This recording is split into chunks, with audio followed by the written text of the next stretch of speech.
Faber Piano Adventures, Level 4, pages 35, 36, and 37. The song is called Chanson. In this piece we're learning how to reach or stretch a really big gap in our left hand. What we're going to do is, as we play, we're going to hit a note, and when we hit our pointer finger, we're going to keep it down and pivot our hand like this to reach up to the top note. We're going to do that a few times. So it says technique hint, keep your wrist in motion as your hand moves gracefully through the wide leaps. So what they're meaning is I'm starting here, but I'm moving my wrist and my hand in motion to get to the top note. Don't sit here and go like this and then try to do it at the last second. Rotate through the notes like that, okay? Alright, so what I would do is practice the left hand first.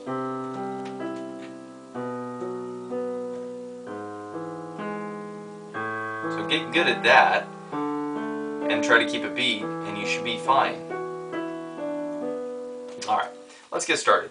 Middle C, let's go up to treble C and put our thumb on B, C, D. Okay, there's our position. Left hand, we're going to be going down here to bass C and drop down to G. So G, D, and rotating up to B. We are in the key of G here, so we're going to be sharping F. So watch out for those. Let's take a listen to Chanson.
Okay, so that's the piece.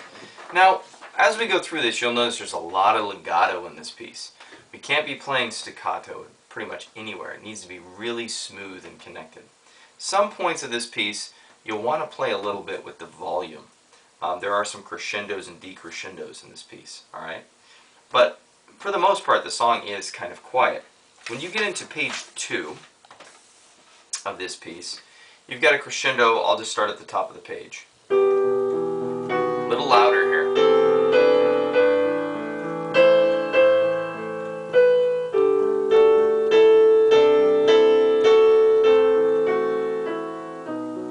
You'll notice how I bring the volume down at the end of each of these phrases sometimes.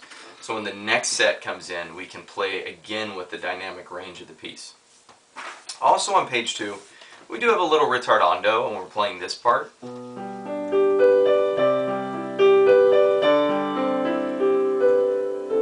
So pull back, and then A-tempo means go back to the original tempo.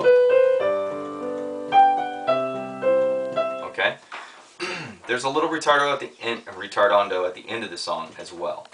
The first page, the only thing I really want to point out there is, one, that left-hand thing I talked about earlier. Get that nice rotation in your wrist. Have it in motion all the time, okay? And the other thing is, just in case you forgot, if you look at measure 6, it will say underneath the bass clef, it says ped simile. They're saying continue the pedal in the same fashion that they had previously instructed you. So the pedal is important here. We need to hold the pedal, and when we go to the next set, hit the note, then come off the pedal and come down. but keep that first note down until you've repressed down the pedal.